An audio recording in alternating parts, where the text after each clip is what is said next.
Ladies and gentlemen, what you gonna do? brother,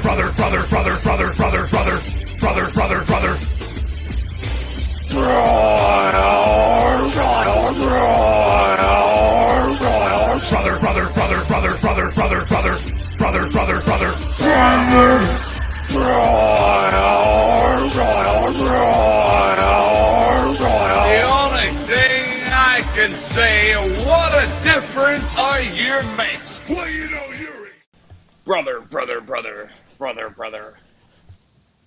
Hell yeah, it's back, baby. Brother. No more beautiful renditions of songs by Pat, which is a damn travesty. Hopefully we put cover songs on Another Punishment, so he has to do it again. It is time for another episode of the Impact Power Hour. It is Sure is. It is, what day of the week is it? It's Thursday, the day Impact happens. I think that should be their new tagline. It's Thursday, April 22nd. It was the go-home show before Rebellion, which, according to Mr. D'Lo Brown, is the biggest night in wrestling history ever. So, I believe it. yeah. Obviously, I am Ryan. I'm Angelo. And joining you guys for this special episode, the pre-Rebellion show, is the current reigning Deep Six champion coming out of WrestleMania. It's me, Oh, man. it's Pat, and unfortunately I'm not singing today, but if you would like to, you can head over to our YouTube channel, which is linked in the episode description, and you can check out all of the covers that I did for our Revolution Punishment, as well as the recent debut of the podcast officially being on YouTube. I started uploading each of the podcast episodes to YouTube, so every Thursday and Wednesday you'll be able to hear our AEW and Impact reviews on YouTube, in case that's more convenient for you. All of Very our podcasts nice. will be there forever. Yeah, until Impact shuts us down for Right. that tweet I put out tonight. Of course. Yeah, so speaking of that tweet, if you want to look at it, you can follow us over on Twitter at Deep Six Wrestling. There's no G at the end of wrestling. And also follow us on Facebook. We don't really post too much on there, but, you know, if you're on Facebook and you want to stay up to date, you can stay semi-up-to-date there. You can stay not up to date. I don't know the last time. The last post on there was probably made by me maybe 6 or 7 months ago. So you really are doing yourself a disservice by using Facebook still, going to be honest. So if you're using Facebook, delete it and then follow us on Twitter. That works. That's That works too. Yeah, and if you want to listen to us on any of the different platforms we're on, Stitcher, TuneIn, Breaker, Overcast, Apple Podcasts, Spotify, YouTube now, and Google Podcasts or whatever, you can, Pat, the links to those are in the description as well, correct? As always. Yep. So, reason Pat's here is we're going to do our Rebellion predictions at the end. Because it's a big pay-per-view, feel like we need to treat it as such. So, yeah. But going into tonight, we had, first off, or before the Impact, as we do every week, we just care about the match at hand. But Angelo watched a little bit of it, and do you want to tell us what the main topic of tonight was? Before the Impact, like Yeah. just apparently there's this Iceman guy that claims there's paranormal activity happening in the past few weeks in the locker room area, and he's gonna keep us up to date. Wait, I'm sorry, what? Oh, yeah. This Yeah. is like, is this canon? So, no, so... Dude, So the one other time I've watched before the Impact, not like earlier than the match, I got the Iceman intel from like, I want to say, whenever FinJuice first showed up, Iceman and won intel. the titles. Who is that man? I have no idea. He's something Iceman. And he said that he had a big scoop that a bunch of the major stars in Impact Wrestling were going overseas to other companies as soon as, or in the very near future, to compete for their titles, much like FinJuice was doing to Impact. None of that has ever happened. So, yeah. So I'm assuming this is just a throwaway thing too. That'll never be talked about again. There's fucking paranormal activity What the at hell the is this? Impact Zone. I just went to Google to look this up. It's the Iceman Intel. This started on Yes. February 16th, and it's just some guy talking in front of like a green screen. Yes. Yeah. Yep. What the That's hell is this? it's the Iceman. And like his Twitter account, it says George Iceman. His @ is I am George Iceman, and it says on-air personality for Impact Wrestling, announcer, writer, producer for Destiny World Wrestling. He only has 295 followers. So if you're listening to this and you don't follow us on Twitter, let's hop on the road to beat George Iceman on Twitter, and then we can start a feud with this guy. That's the paranormal thing he's been known as, that we're on an upward trend for popularity. So Yeah. I think that's what that we could got. be it. How many followers do we have compared to George Like Like Iceman? 280, right? No, I think we're like 215. Oh, Okay. If it was We'll get 280, there. if it was 280, I would buy 15 followers and end it. Big facts.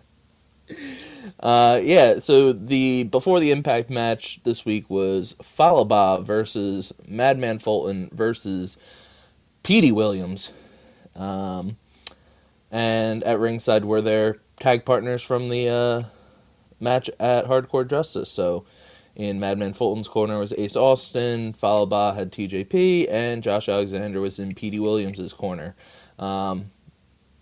It started off extremely slow.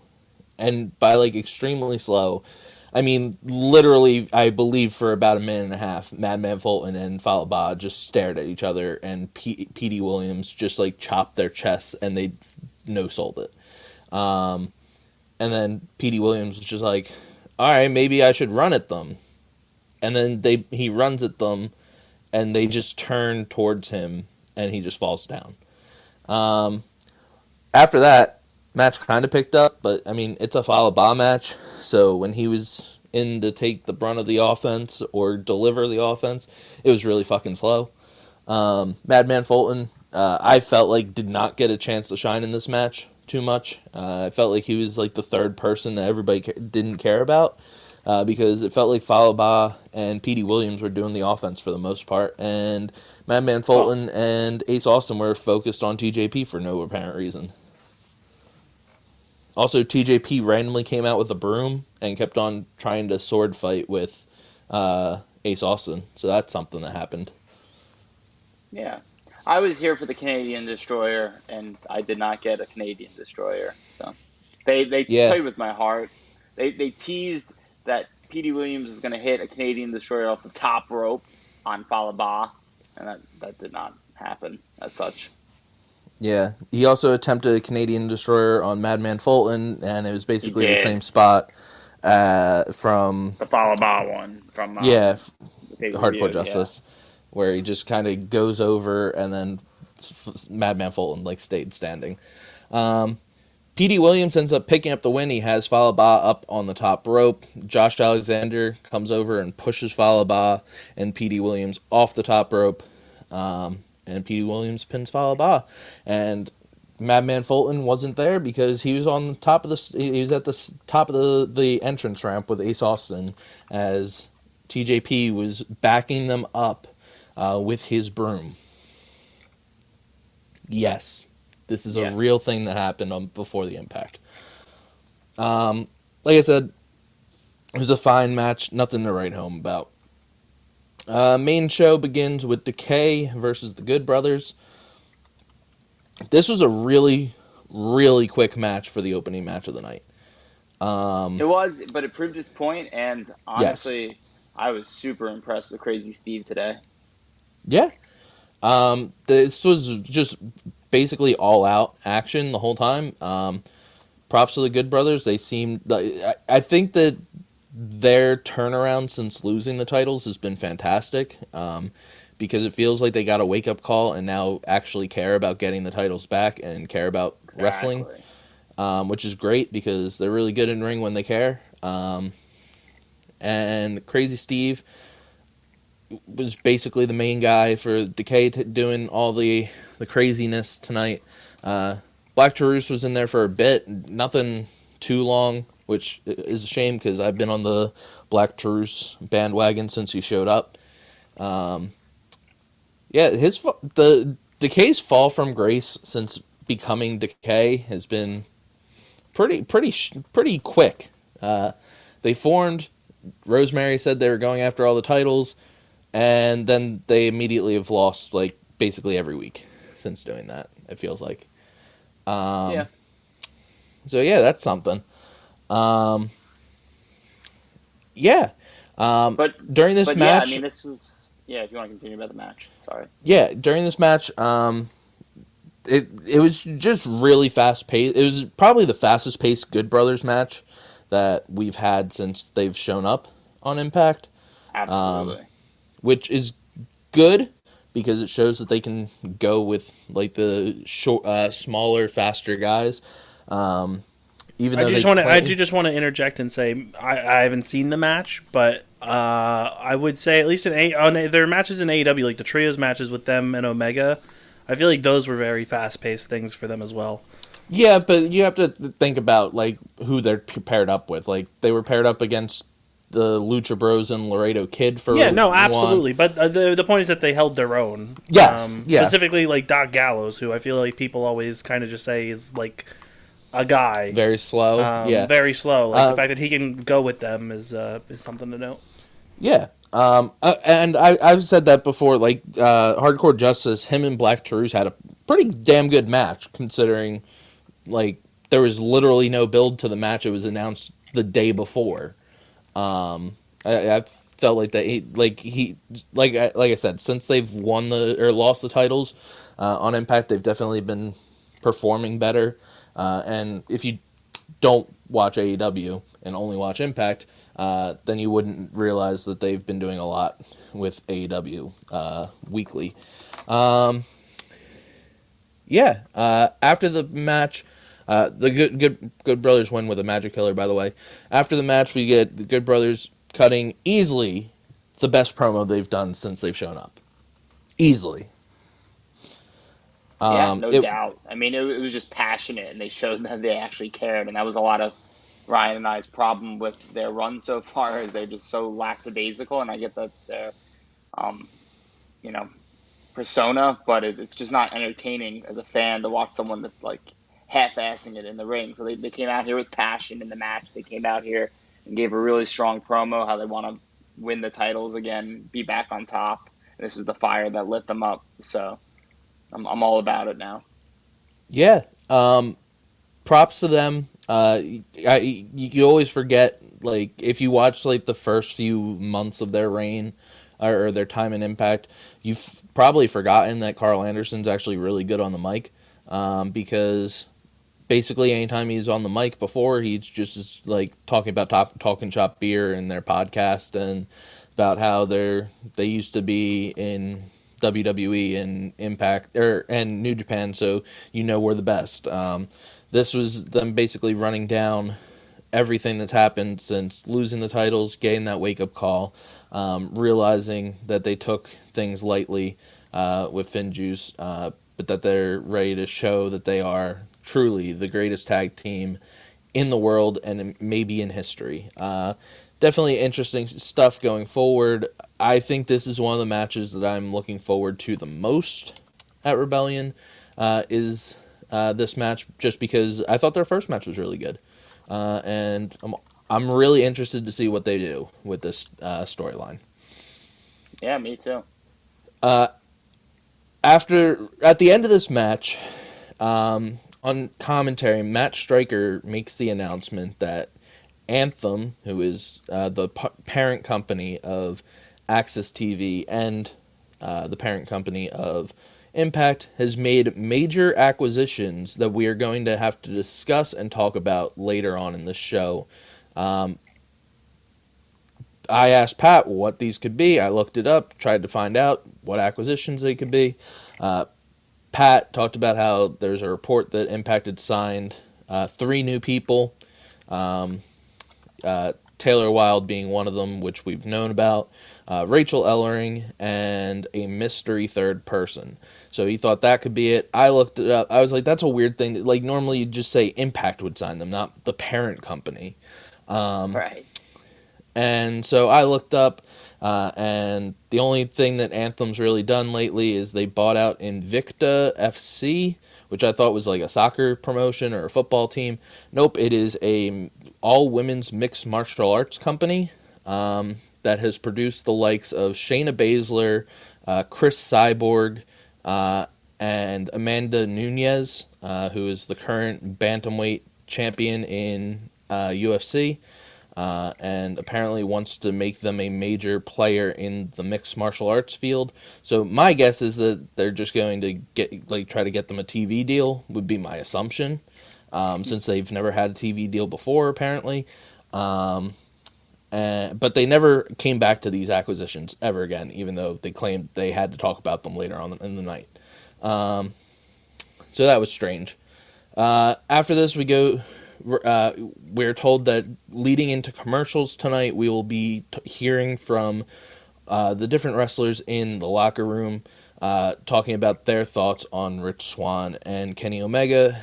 And as we go to commercial, we get a few people's takes.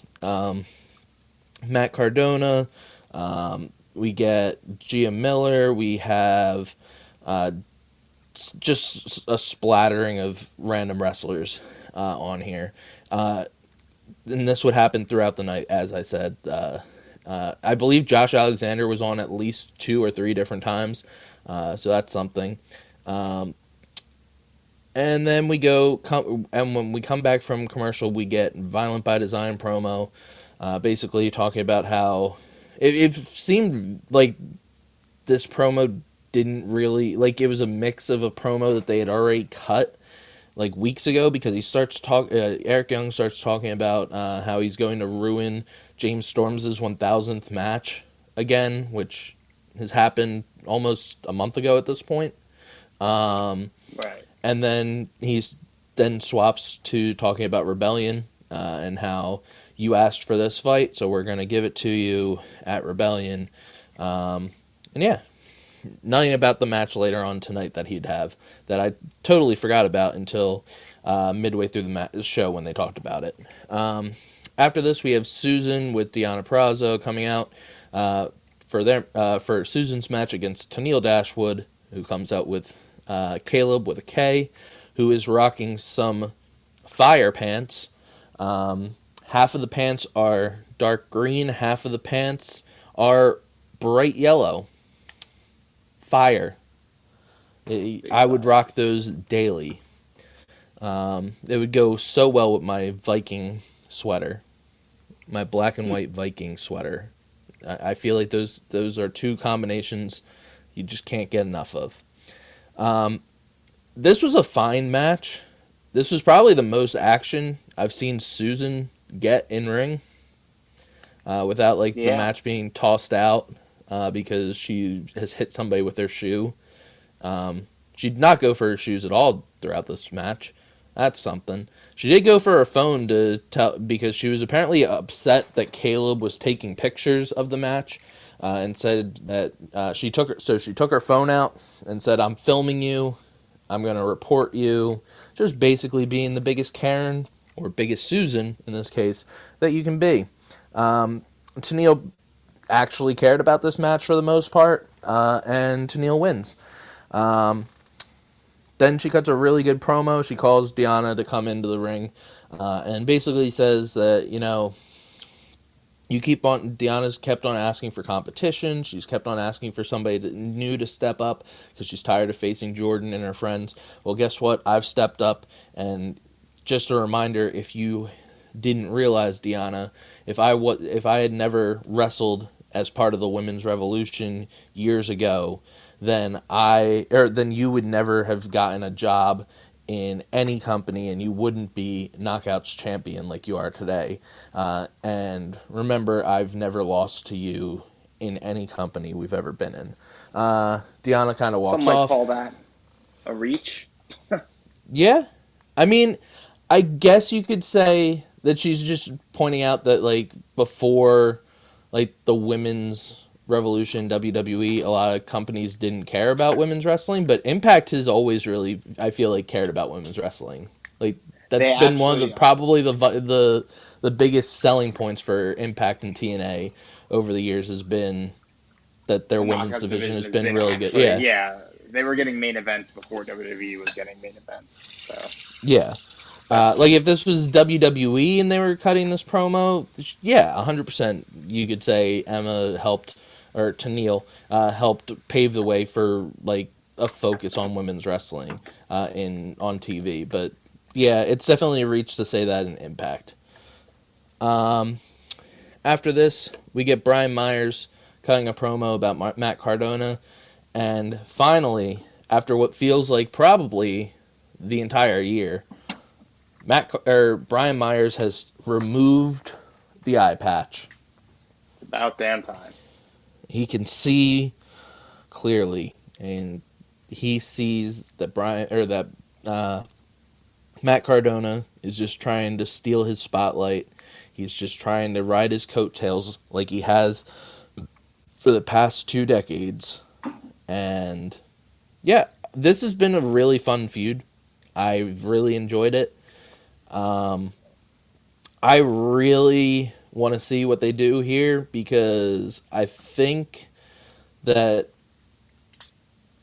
Cardona feels like he's, I don't know, always come out on top.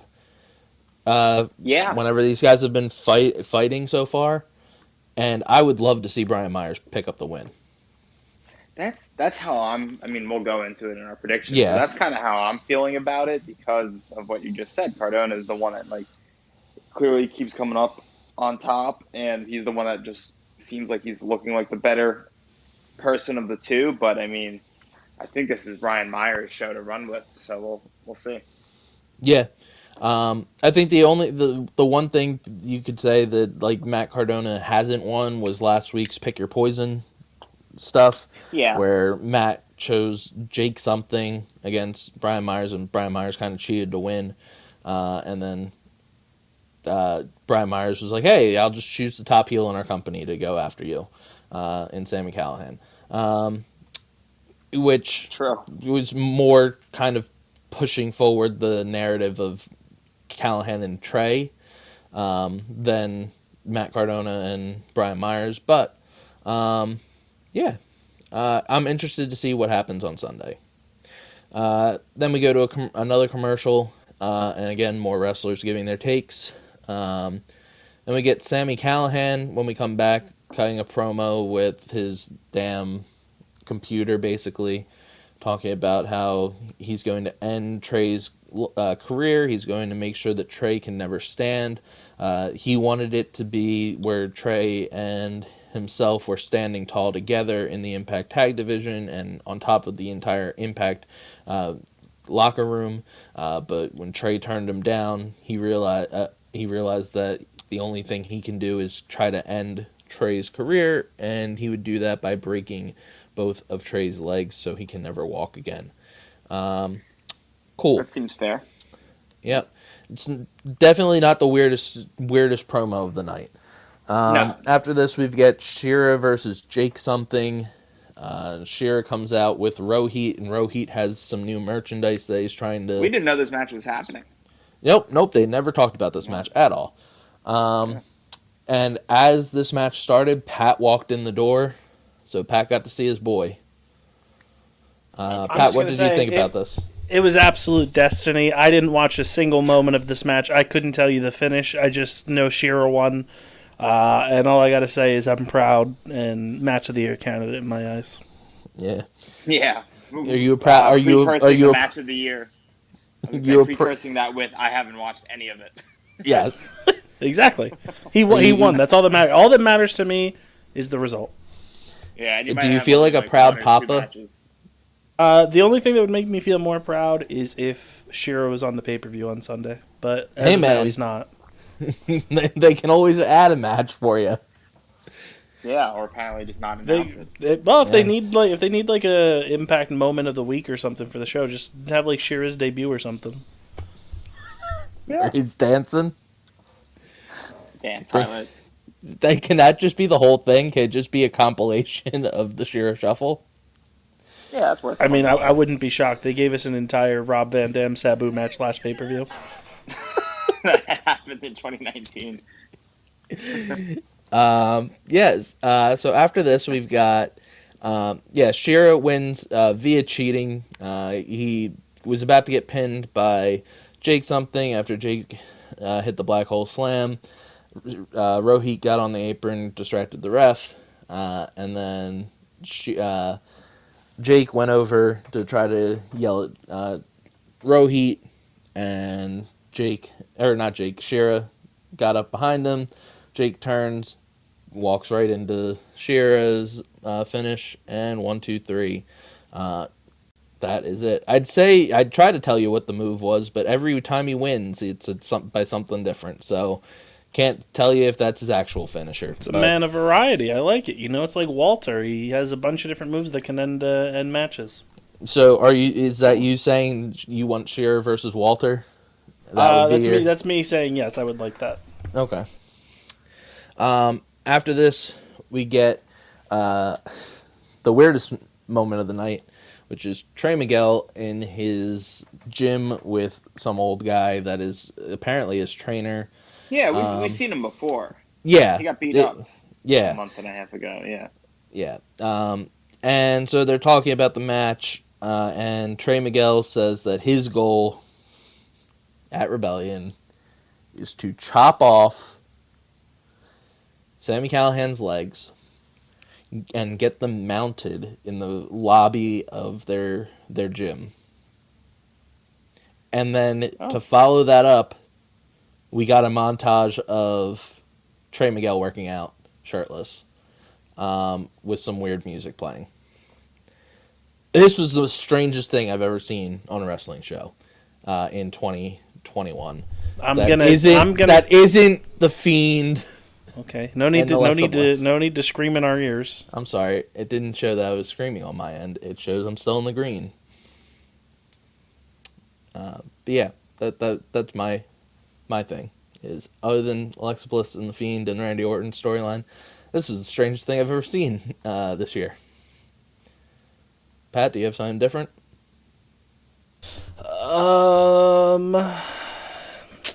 Trying to think. I feel like there's probably something that I'm blanking on. Maybe not strange, but weird phrasing last night on AEW with Miro referring to Sting as the emo face paint daddy. I didn't really expect that to happen, but that was also kind of strange to hear Sting referred to as that. I don't see an issue. When I see Sting, that's the first thing that comes to my mind. I think he's a realtor because he is a realtor. Actually, no. Strangest thing on a wrestling show this year is at WrestleMania, a WrestleMania match being Nia Jax and Shayna Baszler versus Natalya and Tamina. And Tamina getting the loudest cheers of the night. That is a great for that match. Yeah, what's that's Tamina's fair. last name? Or can we not say that? I don't think we're allowed to say that. Okay. Yeah. Damn travesty. After this, we get a Rich Swann promo with him complaining about Kenny Omega laying a hand on his face and saying that if you want to do that, you do that in the ring, not at a press conference. And he calls out Omega and Don Callis, and they are not there. They are on the screen. And okay, with this in mind, just thinking about this is added to some of the weird stuff because I forgot that we also had Don Callis and Kenny Omega on AEW say Don 69 to me. That is something that happened in wrestling this year as well. He did, yeah. Yeah. In this promo, we had Kenny petting a pretend cat, to which Don said, "Oh yeah, pet the pretty kitty." Which that was something. I don't know what this was about because they never talked about a cat in the entire promo until he just started pretending to pet a cat. Basically just said that we don't need to be there because we're just taking some time off from Impact this week because after Sunday we will be at Impact every single week with the title. Yeah, we'll see about and, that. Yeah, and then promo ends, and Rich is just standing in the middle of the ring. The lights go out, and whose music starts playing? It's Moose. Man we haven't seen since Sacrifice. I gotta say, this was pretty hype. I was not expecting this. Yeah, I was real I happy wouldn't have about expected this. it. Yeah, at this moment at least. We were thinking, if anything, it would be after Rebellion, but not before. Yeah. But yeah. Yeah, this was a surprise to me. Moose comes in, basically just says, "Hey, Rich, I'm not here to fight yet. I'm here to give you advice. You're going against a wrestling god, somebody who calls himself a wrestling god, but you beat the god of wrestling, Moose, and talks about how Moose is the person who taught Rich Swann what pain truly is, and that if you can beat Moose, and if you can hang with Moose, you can beat Kenny Omega, and you can hang with Kenny Omega." And Moose says he had some advice for him, and that one piece of advice is you better not lose the 2 titles on Sunday, because if you do, Moose is gonna welcome you back with a world of pain. Yeah, something like that. I mean, Yeah, that's interesting. So basically, this is setting up with or without Rich Swann winning the match, and with or without him having the 2 belts. Looks like he's going right back into a rivalry with Moose. yeah. So which is okay. Does that kind of leave like a cop out for Omega if he's to win? He's not having a rematch with Swann anytime soon or ever. So my thinking here is that you do Swann versus Omega. We'll get to what I think is going to happen during the predictions. But if Kenny Omega wins, you can have Swann and Moose feud for a bit. Maybe have a number 1 contendership match for that title, and that can lead to Moose getting his win back over Rich. And you can lead that to Moose versus Omega, which I'm all for.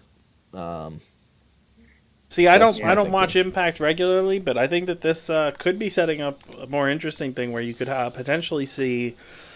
Well, I think given that Rich is most likely going to lose on Sunday to Kenny, and having Moose come back here and basically say, "Don't lose. You're going to be a disappointment if you lose." And I think the clear thing that I think at least we have all pretty much agreed on is that as of now, we would all agree that Moose would be the one to probably take the Impact title back from Kenny. And I would assume that Moose will be positioned as a babyface, and I think you could see them return to the Swann Moose feud with the alignments flipped, with Rich being like a heel at that point, like having turned because he lost and was viewed as a failure, whereas Moose was the savior of Impact. So I think that could set up for an interesting story. That would be interesting. Absolutely. After this, we got Jordynne Grace versus Kiera Hogan. This was probably the shortest match on the card.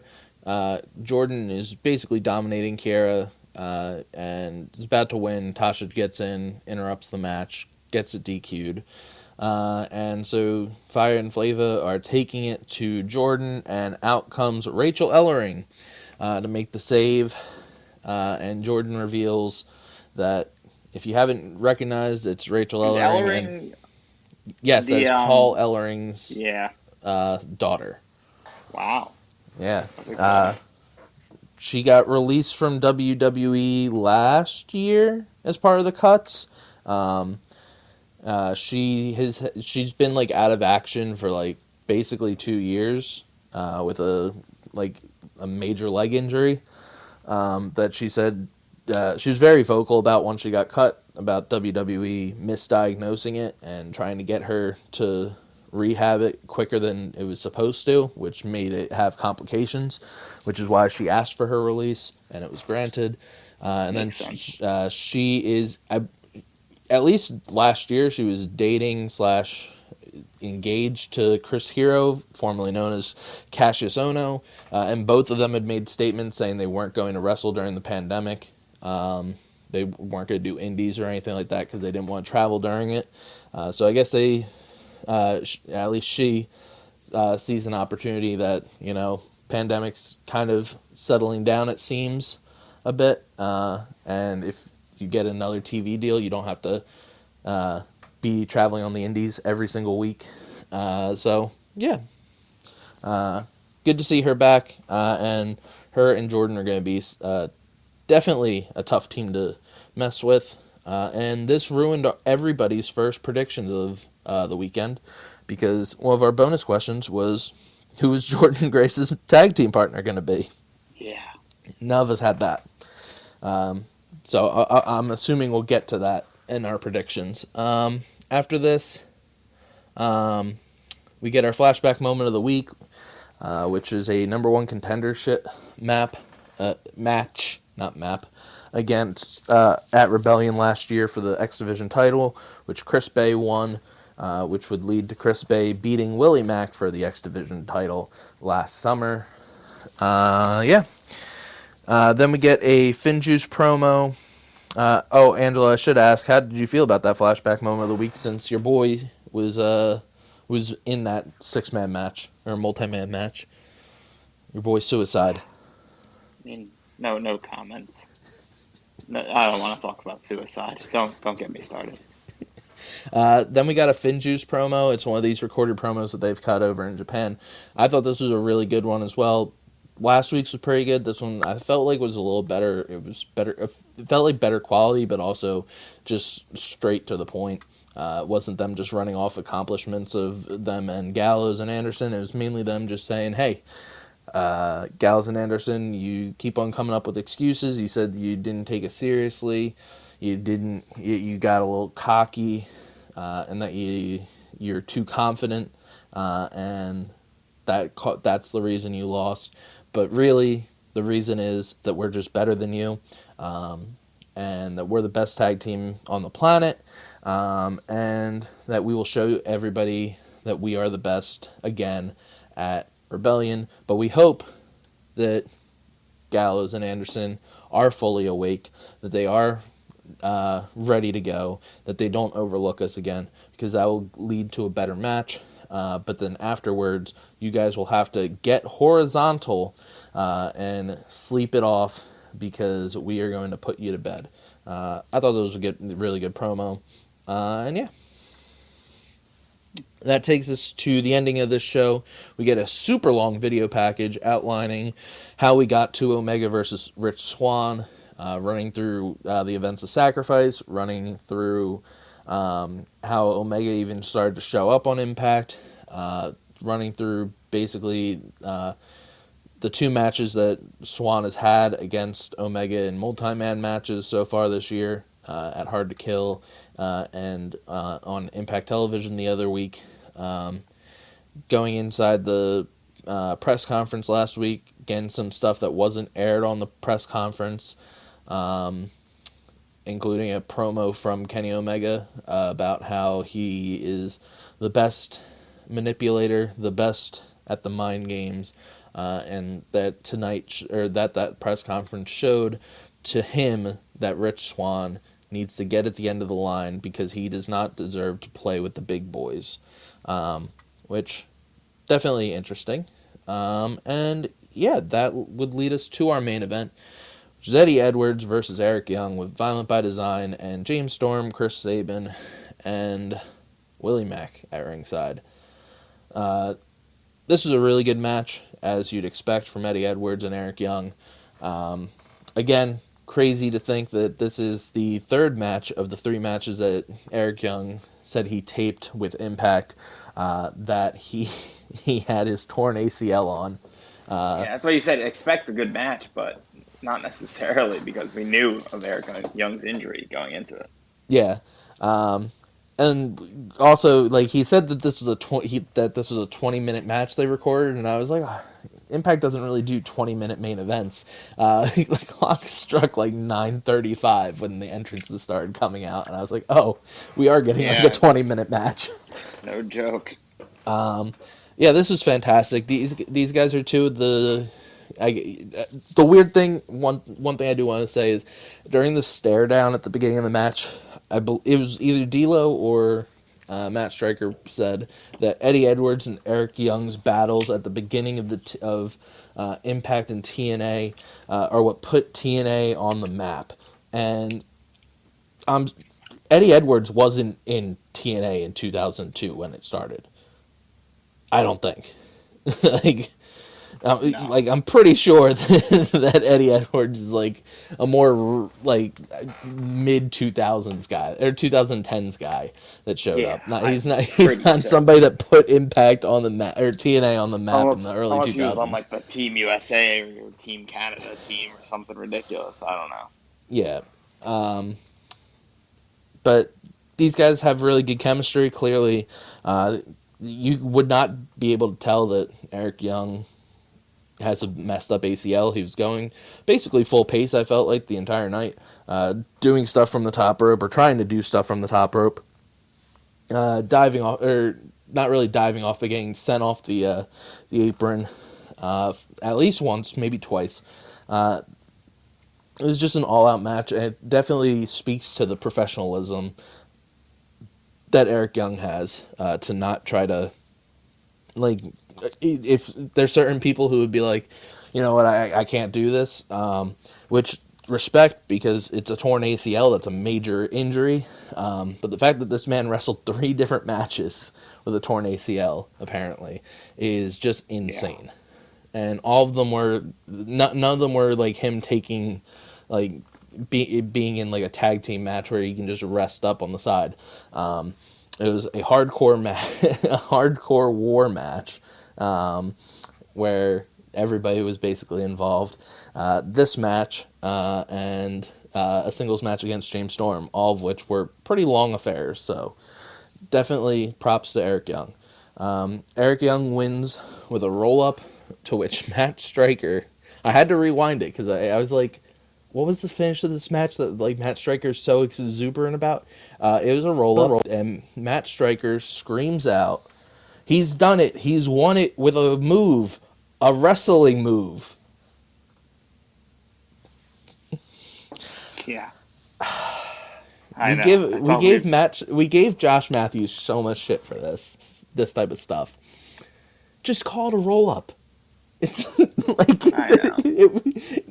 As Pat said, asked me, do you think Gotch would be ecstatic about that ending?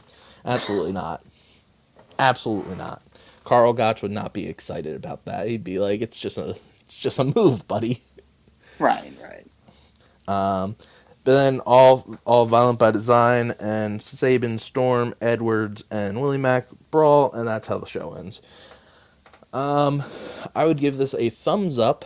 I feel like this is probably one of the better go home shows that we've had for an Impact like pay-per-view or Impact Plus show, where like it felt like they were forwarding a lot of storylines and not just having random stuff on there, and it wasn't too promo heavy.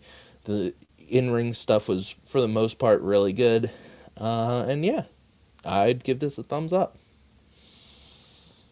I'd agree with that. I give it a thumbs up, even though, I mean, the only in the middle part would be no Swingers Palace in full force. Yes, that is a travesty that there was no Swingers Palace. Yeah, I hope that's not the end of the run. Yeah, it better not be. Yeah. Yeah, Swingers Palace. First week we've been without it. It's also the third straight week with no AEW ad. So I guess since AEW is now on Wednesdays, they're just not gonna do, or since it's on Wednesdays and Impact's on Thursdays, they're not gonna run down the card for a whole week in advance. Yeah, I mean, and apparently since AEW is paying for it, it's not worth their money. Yeah, makes sense. So yeah, that is our Impact review. If you'd like to stay with us for our Rebellion predictions. The only people predicting this show are myself, Angelo, Joey, who is not here, but Pat has his picks, and, of course, the champion, Pat. And the title is on the line. Yep, the title is on the line. Yeah, this is exciting. Yeah, it's... as I told Pat, I believe this is the second time we've ever done a prediction show for Impact. And the first one, I don't believe we put the title on the line. But it was Bound for Glory, and I got 2 points, and everybody else who predicted got 1 point. And Did we not do predictions for Slammiversary last year? Because we weren't totally into it yet. Gotcha. Because that's like we started up on that maybe a week or two before. That makes sense. So we might have done like mini predictions where it was just like, hey, let's throw these out. But like I believe there was like 4 or 5 of us who did Bound for Glory predictions, but like we didn't put a punishment or anything on the line. But yeah, my big win was because of the boy Ken Shamrock beating Eddie Edwards. That's all I remember.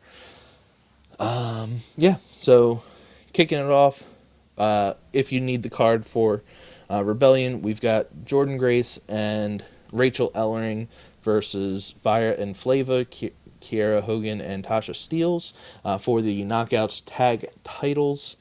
We have Violent by Design, which is, as of right now, Rhino, Joe Doring, Diener, and Eric Young versus Chris Sabin, James Storm, Willie Mack, and Eddie Edwards. We have Trey Miguel versus Sami Callihan in a last man standing match. We've got Brian Myers versus Matt Cardona.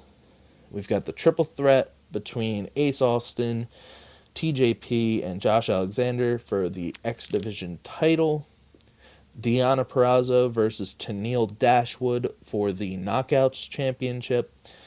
Finjuice versus the Good Brothers for the Impact Tag Championships.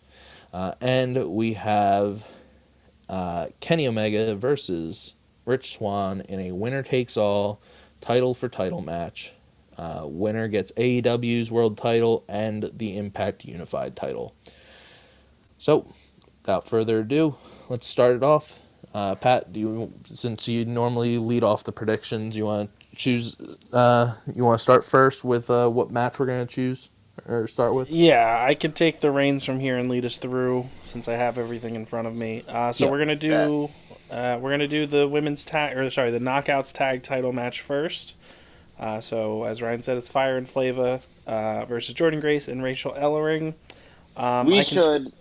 Pat, just do the bonus now since we all know we got it wrong. We did have a bonus question for this, which was who was Jordynne Grace's partner going to be? And none of us got this correct. I can confirm that, since we now know it's Rachel Ellering. Unless for some reason they do an angle on the show where Rachel gets taken out and they say, hey, we got another surprise. So you're saying there's a chance? There's a chance. Hey, man, never say never. It's wrestling. Okay. It's Impact. So, Angelo, you chose my favorite women's wrestler. Angelo chose ODB. Yes. I'm very thankful that it does not look like ODB is going to be on the show. I chose Taylor Wilde because they were hyping her up, and I was like, sure, why not just make Taylor Wilde the partner? Ryan, you chose Taylor Wilde as well? Agree. Yep, and I chose her. Same reason. There's 2 weeks left of April, and they still have the ads. Yeah, I'm assuming she's just going to debut next week on the Fallout show. I guess. If April 2021 April, that's the last show would be next. Either week. that, or she'll come out and challenge the winner of Tennille and Deonna. That's definitely possible as well. Nah, I'm telling you, she's gonna show up and be she's going for her third tag titles reign with a third different partner. She's showing up for that talking shop viewing of Meatballs. Meatballs. Apparently, it's Bill Murray's breakout performance. I told Ryan when we were sitting there and I saw that they were playing Meatballs, I was really praying for Rodney Dangerfield's Ladybugs instead. because there's a scene in that movie. I tried to find the clip. I've said it multiple times to everybody, but there's a scene in that movie where it's basically Rodney Dangerfield's coaching like a children's soccer team, from my understanding, and at some point in the movie, he ends up in like a department store with one of the kids. And I don't know, I haven't seen the movie, so I don't know the context of this, but he ends up in the dressing room with the child, and he's trying to make the kid cross-dress for some reason to be like a sister, and like there's a lot of sexual innuendo about how the dress is too tight, and there's like a woman and a kid outside the dressing room who are absolutely mortified because the implication is that Rodney Dangerfield is molesting a child. And it's quite the movie. Not to make light of that, but it's there's you can go to YouTube. You can't find that clip, but there's other clips from the movie. So that one I have no idea. No idea what that has to do with soccer. But there you go. One of the greatest sports movies of all time, if you ask me. Yeah, probably. And Joey's prediction for the mystery partner was Thea Trinidad, who would be making her return to Impact, as she was in Impact during TNA. I don't know when. Yeah, she was part of LAX, baby. Yeah. She was Rosita. I saw something I was reading. Robert Roode called her a midget on screen back in the day. So, I like it. Yeah. Yeah, what's her called? That is, if Taylor Wilde debuts and goes for the tag titles, that's who I have being her tag partner, because she already is a one-time, or her first reign, Taylor Wilde's first reign with the titles was with Sarita, who is also part of LAX. So she's got to get both partners of LAX. I don't think Rosita was part of LAX, buddy. I'm pretty sure she was. I don't think so. Dude, I think you're thinking of Diamante, who was part of. No, LAX. that's the second version of LAX. No, I remember Zelina. Yep, she was in the original LAX. Yes. All right, she was with Hernandez and Homicide. All right. Sure. I guess maybe they can make a third LAX. They can do Hernandez because he's there, Zelina, and Mahabali Shira. Excuse me.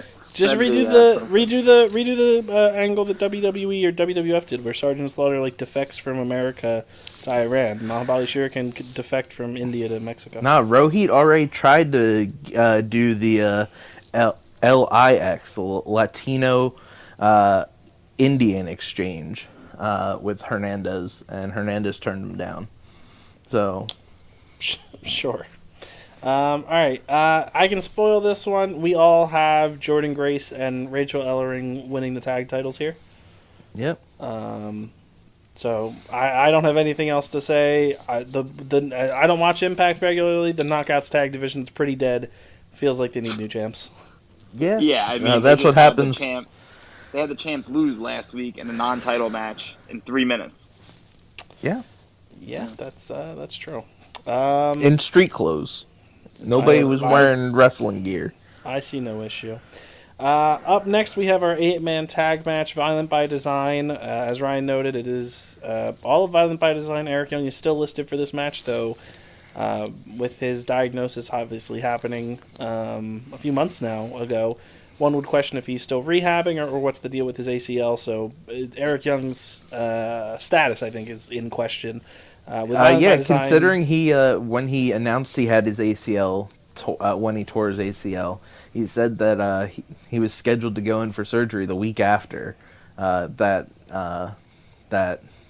interview. So I don't think anybody can come back from a torn ACL in less than a month after getting surgery. I have to back up this whole conversation here just to clear up for the record. So Rosita was not in LAX. Aha!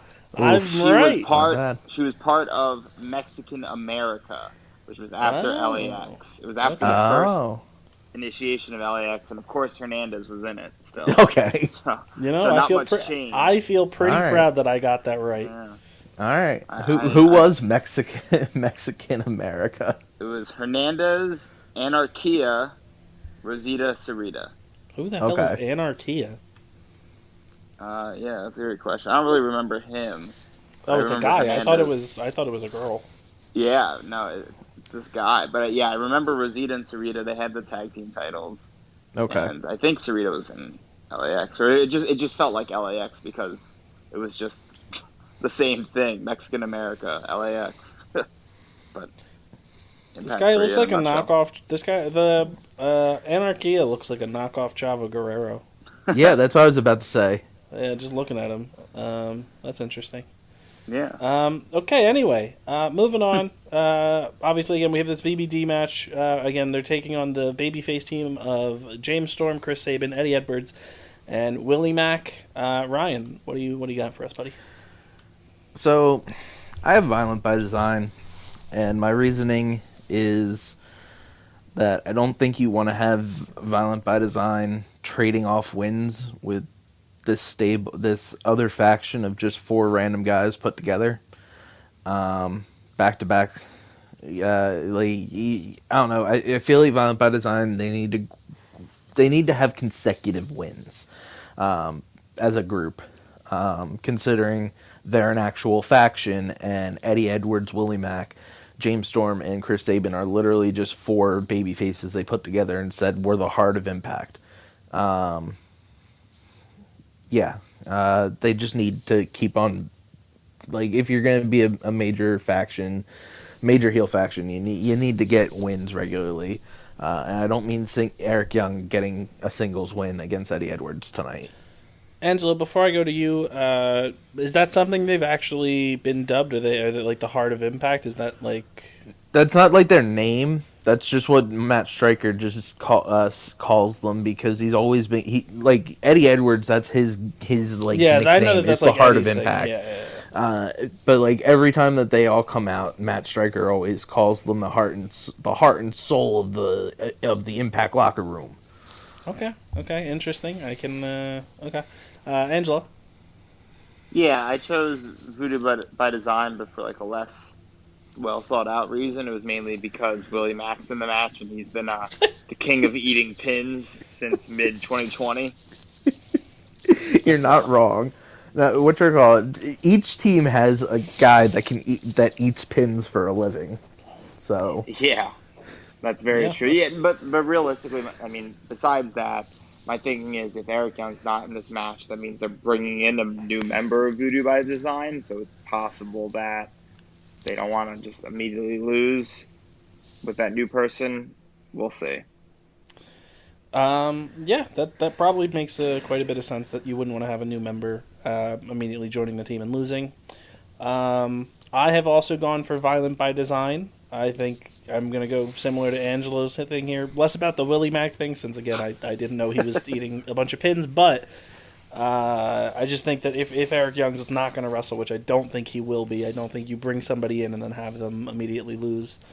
Though I will say, going through my predictions, this was one of the matches that I was kind of going back and forth on because I really didn't know, but I did go Violent by Design. Joey has gone for Chris Sabin, James Storm, Willie Mack, and Eddie Edwards. So there you go. Can you make up a reason for why he chose them? My assumption would have to be that he's just a huge Chris Sabin mark. Anytime I see Joey, he always just puts up the Chris Sabin like hand taunt. So I would probably go with that. And I don't know if you guys know, like, Chris Sabin's hooded jacket with the spikes. Joey owns about 5 of those. So that would be my guess. Likes pushing people in front of trains. That's true. Yeah, Joey said that incident with James Storm and Mickie James influenced my career. Yeah, I heard Mickie James is actually going to be the 4th person or the new person in Violent by Design. I don't think her contract to get her revenge for that yet. to get her revenge on James Storm. No, that contract might be null and void after the trash bag. Yeah. All right, moving on. We got our last man standing match: Trey Miguel versus Sami Callihan. Angelo, you get to go first, buddy. Oh, who did I even pick here? Tell me who I picked there. You picked. I got to get your predictions up. That's Ryan. Angelo, you chose Trey Miguel. Yeah, so Trey, because I feel like the last time it was Sami that was over on this one, so I feel like you got to have the face kind of win here. I'm not sure how that would happen in a last man standing match, but I see Trey just coming out on top and being the Valor, and Sami's just going to carry on his way as being a ridiculous heel no matter what the outcome of this match is anyway. Yeah, I didn't really put too much thought into this one. I feel like Trey, made his surprise return a little bit a while ago, whenever that was, and I think he can just win here, and who knows, maybe he'll get pushed on towards. I can't really see him challenging Omega, but to be fair, Omega, I feel like if he wins this title against Swan, we did have Don talk about how Kenny will be appearing weekly on Impact moving forward if he wins. And I would assume before Omega drops the title, he'll have some defenses. So, I feel like Trey Miguel's a decent filler challenger for him. Yeah, that's true. I was gonna say. I mean, didn't Matt Sydal get an opportunity for the chance for an AEW title shot? To be fair, there was an explanation for that storyline on Dark Elevation. It wasn't like they were just like, but Matt Sydal, what are you doing? You want a title shot? Here you go, buddy. That's what they should have done. Yeah, that's what they do for Mike when Mike gets his title shot. Oh, please. Joey has also chosen Trey Miguel, I believe. So I think we're all, because Ryan, I know you chose Trey as well. Yeah. So I think Trey, we're all on the Trey train. Yeah. I'm a little different with Angelo and Angelo talking about how he doesn't know how babyface is going to go over in this match. I don't think Trey Miguel is a babyface at the end of this match. I think I've kept on saying that I think Trey is an extremely aggressive babyface, and he's kind of on that borderline of, am I a babyface, am I a heel, like that very thin gray line. And I feel like, especially with this promo of I want to chop someone's legs off and mount them in the lobby of my gymnasium. That is not something that a normal babyface says. And I feel like that would just continue this whole idea of Sammy's to corrupt and convert Trey to the dark side. And I feel like this is a really good way to do it. You don't have to have Sammy turn, and you don't have to have Trey join Sammy, but you can have Trey still go heel out of it. And I think that's what this will lead to. Yeah, sure. So we all have Trey Miguel. And then we're moving on to a special singles match, Brian Myers versus Matt Cardona. Joey has chosen Matt Cardona right off the top. What's his reason for it? He's a big Long Island guy. He loves Long Island iced tea. Loves getting drunk. I went for Brian Myers. I just felt like Brian is Matt Cardona officially signed to a long-term Impact deal. I mean, they don't say how long any of their deals are, but I'm 99% sure that he said that he signed. Gotcha. Well, my thinking was just that Brian Myers feels like the bigger star out of the two. We feel like they have, this heel persona works for him, and I feel like him beating Cardona. I don't think this will be their last match. I think they'll have a series, and I think Cardona will eventually come out on top. But I think Myers getting the win on pay-per-view here first makes sense. Yeah, I went with Brian Myers as well. As I kind of alluded to on the regular rundown of the show, I feel like Cardona feels like he's gotten the best of Myers every time that they've done anything. And I also feel like, agreeing with Pat here, that this is probably not the end of this. And yeah, Brian Myers definitely deserves a good win. It would be a really good story for the guy that has always kind of been in the shadow of Cardona to get that win. Exactly what I was just thinking there. Because, I mean, granted, not Zack Ryder was, a main event player, but Cardona did have a much better WWE career than Brian Myers did. Yeah. So I think just having that moment of him as a heel beating his better counterpart would definitely be very cool. And that's kind of why I also chose Brian Myers. So. Sounds good. All right, moving right along. This takes us to another title match here on this show. We have a triple threat for the X Division Championship, we have TJP and Josh Alexander challenging the current champion, Ace Austin, with Madman Fulton in his corner. I guess I'll start this one off. I chose Josh Alexander because he's the walking weapon. Yeah, that makes sense. Thank you for that great insight. I chose Ace Austin because I just feel like it feels like this is his first defense since winning it. Maybe he has one other defense since winning it. But I feel like Ace getting a win here, pinning TJP, can kind of exercise the demon of TJP from the Impact locker room. Dude, that's no, he's going to get 6 more rematches after this. Come on. Hey, man, TJP... and to its suicide? Yeah. Dude, I can't wait for Suicide to step up to Omega. Oh, that would hurt. That would hurt. I hope Omega is like Scott says. Oh, you have to defend this title monthly, and Omega just on AEW's playing the TNA Impact game with Suicide. Yes, book it. Yeah, I have Ace Austin winning, pin TJP, have TJP leave this title picture because he doesn't need to be there. Have him go to MLW since he's appearing on MLW shows now, going for titles. So get him off of my Impact stuff. Okay. Pat, who did I pick? I was flip-flopping. Pat fell asleep. You have Ace Austin, I believe. Wait, no. I think you have Josh Alexander. You want to look? Yeah, no, because I was on Joey's. I thought I was on Angela's. Joey has Ace Austin. Angela, you have Josh Alexander. This is split. But yeah.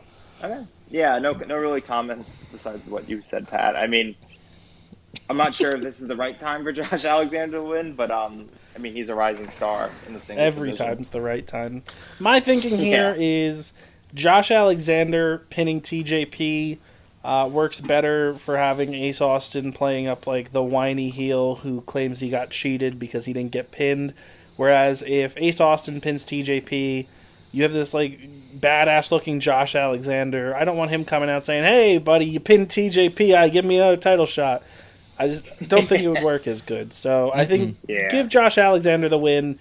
Ace Austin can win the title back. It's not like it's gonna hurt him. Yeah, flip-flopping is not against. No, we need Ace Austin to win. We need Ace Austin to win, and then he can shoot the sequel to his previous movie. I forgot that I told you guys that you had to talk about that on the show this week. But I had that written down, so I needed to bring it up. Pat informed us about when Ace Austin won his first X Division title. He was 22. He was 22 years old, and he was shooting his first ever movie with Don Callis. Feature film, buddy. Feature film. Feature film, which one of the actresses apparently recognized Don Callis as Dino Velvet. Josh and Don Callis says, "Hey, we don't talk about that anymore." And then it is revealed that this is the set of a porno, and Ace Austin is doing porn. I need a second. I need a second one of that, but I need Madman Fulton involved as well. Yeah, I definitely don't need a second one. I'm definitely not with Madman Fulton anywhere near that. You stop that. Madman Fulton is my star. Dino Velvet is a fictional character from the 1999 thriller 8mm. No, it makes sense. He's a cruel and extravagant snuff film director. That's Don Callis, baby. It's played by Peter Stormare. I can see it. Yeah, looking at how he looks in this movie, I can see the comparison to Don Callis. The way they dress, very, very similar, kind of. That's right. Okay. Good stuff. I don't know. I still think that who needs a title shot after this? It's the guy that they've brought in for since Hardcore Justice, Petey Williams. Petey Williams takes the title off of Ace, and Josh Alexander goes berserk. He's like, "I brought you back to this company. I'm a walking weapon." Rawr. Yeah, and then he could do 3 Canadian destroyers off the top rope. I mean, yes. Petey Williams gave the promo of a lifetime in Swingers Palace the other week. Yeah, basically absolutely. replicating Scott Steiner's math promo. And if that's the last time we see Swingers Palace, that's a goddamn travesty. I know. Yeah, if Steiner inadvertently broke Swingers Palace, that'd be. I'm sure it'll be revealed on whatchamacallit. Before the Impact during the Iceman intel that there was like an arson attack on Swingers Palace or something. Right, and then he says he's looking into it, and then you'll never hear about it again. Yes, no, that's what the ghosts were doing. The ghosts were getting back their money. Yeah, they were stealing all the chips. Oh, Jesus. The ghosts, right, the ghosts were always in charge of Johnny Bravo getting blackjack every time. Oh no! All right, moving on. Bravo made a deal with the devil, and that's how we get Father James Mitchell back. Oh no! Moving on, we have the Knockouts Championship match. Deonna Purrazzo is defending against Tennille Dashwood with Caleb with a K in her corner. Ryan, buddy, if you want to start us off. So if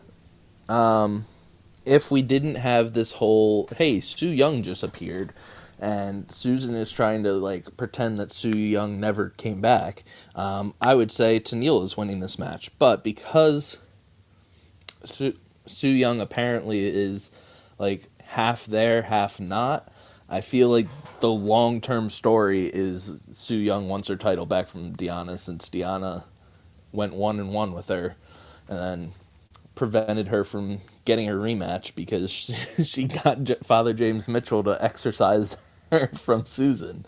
So I feel like that's the long-term story, is that we're going to get Su Yung versus Deonna down the road. Hopefully, I don't know when, but sooner rather than later. Yeah, it should be a really good match. I flip-flopped a bunch on this. I'm going with Deonna. No, very fair. I guess. Angelo, I also chose Deonna. It does feel weird that like this is the first Tennille title match that we've seen. Well, since we've been watching Impact, but yeah, I don't see her winning here. I think there's other storylines going on, and even if Taylor Wilde jumps into the title picture, I don't see Tennille being involved with that. Yeah. Joey has chosen Deonna Purrazzo, and I have chosen Tennille Dashwood. Spicy boy. I think Deonna, her time as champ is numbered, and we already saw Su Yung take the title off of her. When was this? This was the beginning of the year, right? Nope, last year. And okay, so sometime last year, Su Yung took the title off of her, and then Deonna ended up winning it back pretty quickly. Yep. I think Deonna will probably drop the title. I'm not too confident on this one, but I really hope that they don't do Deonna and Su Yung again and have Su take the title off of Deonna. I would much rather have Deonna lose here and go on to a non-title feud with Su, and then have Tennille come in and finally... Has Tennille won the Impact title, nope. Knockouts title yet? Yeah, no. So nope. I think her time is now... She was slated to get a title shot, and then she had like because she's got like a skin condition. Yeah, I know. And apparently she had a bad flare-up and had to get pulled. And then apparently was going back into the title picture when the pandemic happened, and then she... didn't appear when the pandemic started. Yeah, so I think Tennille getting her moment here would be really cool, and I think you could initially pair Taylor Wilde up with her for a program to establish her as champ, and Deonna won't be hurt by this. Again, she's had an incredible run with the title, and she's exceeded, I think, a lot of people who weren't really familiar with her pre-WWE, their expectations, since in WWE she was literally just a jobber. And now she had a very lengthy Knockouts title reign. So I'm going with Tenille. I won't be upset if either person wins. I just don't want to see Deanna and Su Yung again. That's fair. Moving on. Our next to last match, we have the Impact World Tag Title match. FinJuice, the current reigning champs, are defending against the Good Brothers in a rematch. Angelo, you get to start us off on this one. Yeah, sure. I chose the Good Brothers. I don't think we see FinJuice after Rebellion. Okay. That's basically it. Yeah. I chose FinJuice. I have no idea what the working relationships are between Impact, AEW, and New Japan, since we have people from all these shows on different promotions. I don't, New Japan still hasn't announced when the G1 is, if it's going to be in the summer or fall, so I have a feeling it's going to most likely end up being in the fall, so I don't know if they need Finn and David Finlay back for the summer immediately, so you could potentially see FinJuice keep the titles for a bit. I don't know who the hell they drop them to if it's not the Good Brothers, but I chose FinJuice, so... Ryan? I have FinJuice as well. My reasoning is you wouldn't bring FinJuice back just for one match when you tape a bunch of shit at the same time. And if there isn't like a reason for FinJuice to be over in Japan, they've been back in America for a bit now, since at least before WrestleMania, because they were doing WrestleMania week shows. I feel like you could have them do a few stuff. They can do some stuff for New Japan Strong in America. So they're not really, they're not in the title picture in the tag title division in New Japan. So just have them hang out in America, do some Impact stuff, do some stuff on Strong. Yeah, that works for me. Again, I don't think as of right now there's a team I could see taking it off them. Maybe if you go with Trey Miguel turning heel and he does want to partner with Sammy, there's a tag team. You could do Sabin. Well, you have Sabin and James Sabin Storm. You could have any two of Violent by Design.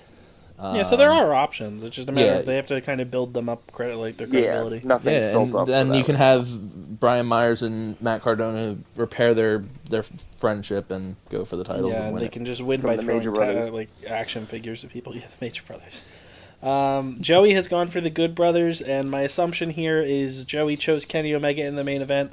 I think he's expecting to see the Elite draped in gold with the Young Bucks, the Good Brothers, and Kenny Omega all having titles. But you're missing one person of the Elite without a title. Michael Nakazawa has the title of being a murderer.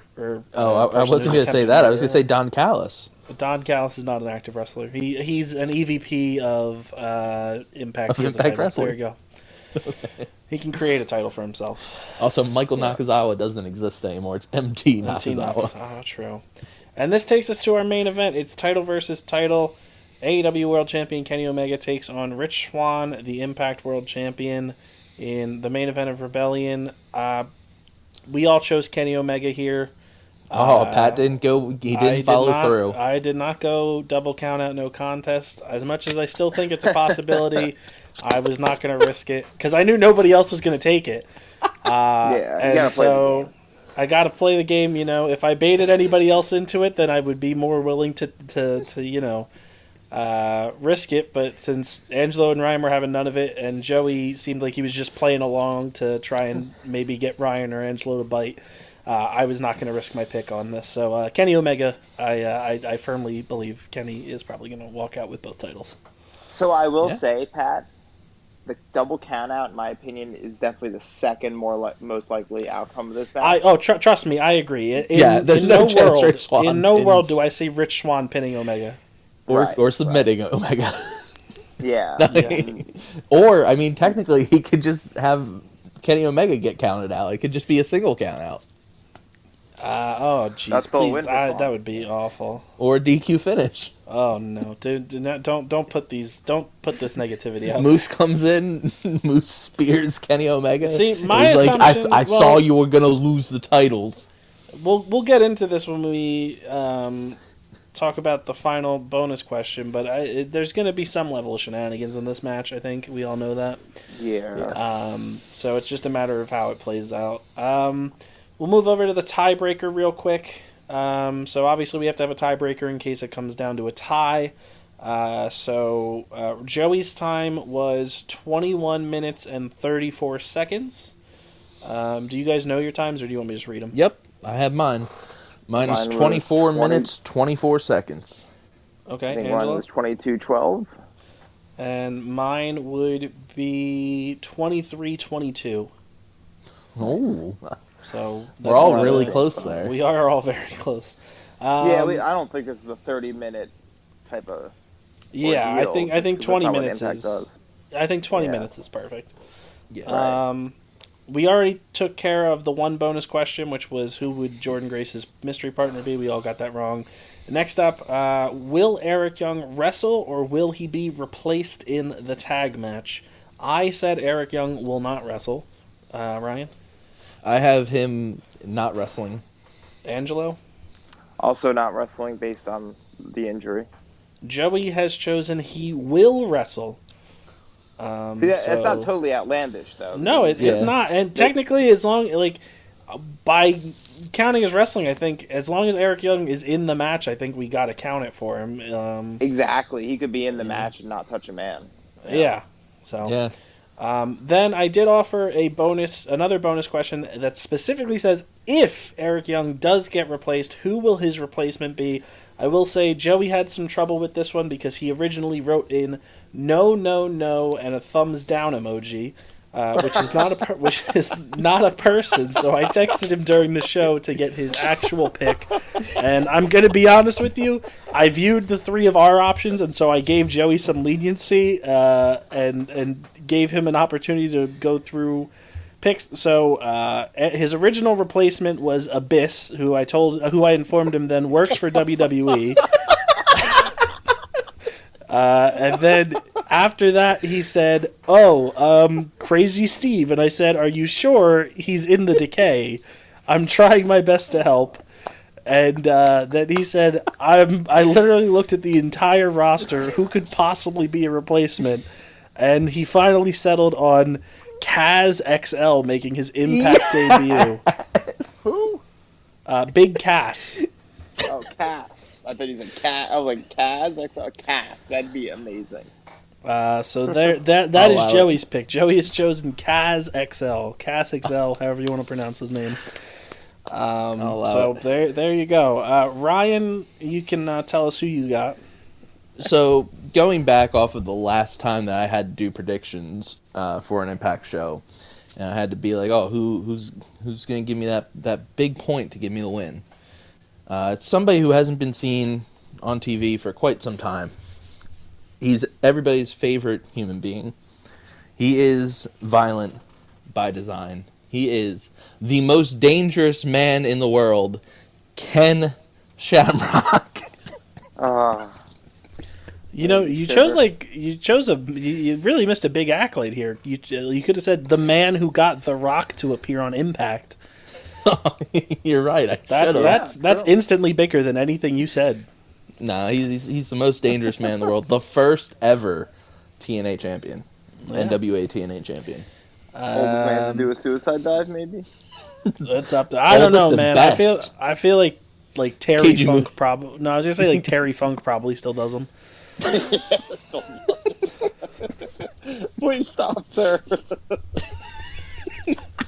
Imagine. Yeah. All right, like Angelo, who do you have? I'm looking at who you wrote down. So, so mine's like a hedge on what I said earlier. It's like, okay, you don't want Booted by Design to necessarily lose if they have someone like new, important come out. My person I chose is not new or important. It is Hernandez. It's very much a hedge because it's going with the argument of like who's on the roster that wouldn't be on this card, and Hernandez seems to be thrown into pretty much any situation nowadays. So I can vouch that Hernandez was my second option. Do you think that Hernandez and Rhino could coexist? Absolutely.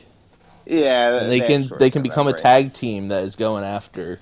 Oh Jesus! Yeah, they a can lot be of money. They can be the replacements for Reno Scum. That's better than Reno Scum. So Yeah, Hernandez was the one hiring Reno Scum to get his money back. That's true. Now he's just taking it on himself. All right, are you guys ready for who I chose to be Violent by Design's partner or potentially newest member? I hope it's Heath. Tommy fucking Dreamer, baby. I think you're gonna get a Tommy Dreamer heel turn to shock the world, and he is gonna have this. How great! Just the shock factor alone that babyface Tommy Dreamer, the true heart and soul of Impact, is gonna come in, and he's gonna put an end to this the mockery that is the fakeness of Willie Mack, Eddie Edwards, and then I think you could do a really solid feud with a heel Tommy Dreamer and babyface Eddie Edwards. So I think Tommy Dreamer's been face longer than John Cena. Yeah, which is why I think it's time. I think it's time for grizzled veteran Tommy Dreamer to turn heel and join Violent by Design. I had absolutely no clue who was going to be here, but the one thing that is worth mentioning is that Tommy Dreamer was originally supposed to be in Hardcore War, and they did the injury angle, and my assumption was that it was Violent by Design, but Sami Callihan was the one to take him out. So, yes, it's not totally... if Violent by Design were the ones to take him out, then yes, this would be not happening, but because they didn't, I think there's a possibility, because other than that, if it's not Tommy Dreamer, in my eyes, Eric Young's in the match. So yeah, that makes a lot of sense. And then our final bonus question is: will the Young Bucks make their return to Impact Wrestling and get involved in the title versus title match? I said yes. I said no. I said no. I just don't. I don't see them needing a second tag team to help Kenny Omega. Like, they've got the Good Brothers already there. If they come out as Generation Me, do I lose? No. And yeah, if they are called by their Generation Me names, they're different people. They're very clearly different people. Yeah. What were their names? Matt and it wasn't Matt and Nick Buck. It was something, but their last names were Buck. It was Joey Fatone and Lance Bass. Oh. And Joey has also gone for yes, so we're split on that final bonus point as well. All right. And then our punishment was decided on by Ryan and Angelo, since they're the two Impact resident veterans. This was more of an Angelo thing that these two chose. So, Angelo, do you want to explain what the punishment is going to be? Yeah, sure. So the loser of this pay-per-view prediction will have to watch 30 minutes of the worst Impact Wrestling matches we could choose. So it'll be catered towards whoever loses. So if I lose, I'm probably going to be stuck watching the best of Suicide for 30 minutes. If Pat loses, he's probably going to be stuck watching ODB and Eric Young win the tag team titles, the women tag team titles. Dude, so. Please. And if Ryan loses, since he wants to be such a fucking hater, I don't even care if it's a good match or not. He's going to have to watch goddamn Bully Ray versus Abyss from TNA Genesis 2012. Yeah, and so the whole idea is the loser will have to watch these matches and record themselves watching these matches. And talking about it. Give some great commentary alongside. Yes, sir. Hey man, I do have an announcement that I did find another match that Angelo probably doesn't even know exists. Let's hear it. All right. It is Josh Matthews and Big Papa Pump Scott Steiner versus Jeremy Borash. And I'm trying to find out. It's Joseph Park. Joe Parks, a.k.a. Abyss when he's not Abyss. Angelo, I want to tell you before... If for some reason you lose, you should still seek out this match, because I feel like it's on YouTube. You'd really appreciate this as an Impact fan. It's not an actual like straight up wrestling match from what I remember. It's more along the lines of like the Broken Matt Hardy stuff. And there's some cameos that I know you'll appreciate specifically. I believe it's a 15-minute match. from It's on YouTube. So from some former Impact legends that you would know and love. But yes, that is something. Okay. Yeah. I remembered that existed, and I was like, oh, I need myself some Josh Matthews wrestling. Yes, sir. Okay, because we got to hear him talk about goddamn ghouls and goblins in the Impact locker room. Yeah. That's it for the predictions. So Ryan, you guys can wrap up however you guys normally do. Whatever you need to say. Yeah. Thank you guys for listening. We will be back next week. You're gonna have a review on Sunday, probably. Yeah, I was gonna say. I'm saying we're gonna have a review either Sunday night, Monday, sometime next week. Then we've got Pat and maybe Joey existing for the Dynamic Dynamite review on Wednesday. The lead-in is the week before Blood and Guts. And then we've got me and Angelo coming back again for the Fallout show from Rebellion. So, yeah. Yes, sir. Thank you guys again for... I was just going to say, once again, be sure to subscribe to our YouTube channel since we're posting more stuff over there. We dropped a couple punishment stuff, and like I said at the beginning of the show, we have started uploading the podcast there regularly, so you'll be able to find weekly the AEW reviews and our Impact reviews. So go over there, help us out. Comment whatever you want on the videos. I don't really care. You can talk about your love of the Minions franchise. You can talk about yeah, Pat. You didn't tell everybody. You didn't tell everybody who the third option was. I mean, obviously, the third option for any real wrestling fan, you know that there's always the possibility that any match can become a triple threat at any moment. And I have a feeling. I can't do it. I can't commit to it. I'm done. Kyle the Minion from the Minion franchise might be in the main event. That's all I'm gonna say. I couldn't try to keep that going. I couldn't do that seriously. But do subscribe to the YouTube channel and subscribe to the podcast if you at all enjoy the content we put out. And yeah.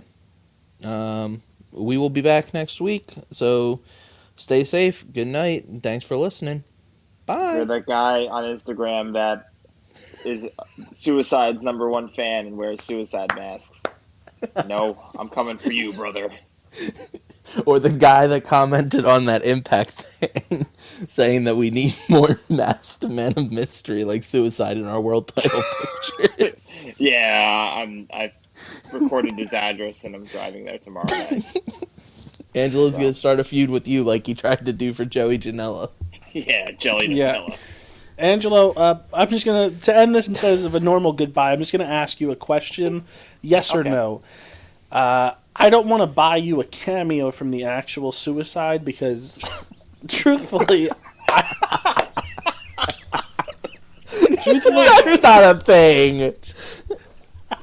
Truthfully, I don't know who's under the mask, so I was just gonna ask: would you be opposed to me buying you a cameo from like a cosplay Suicide?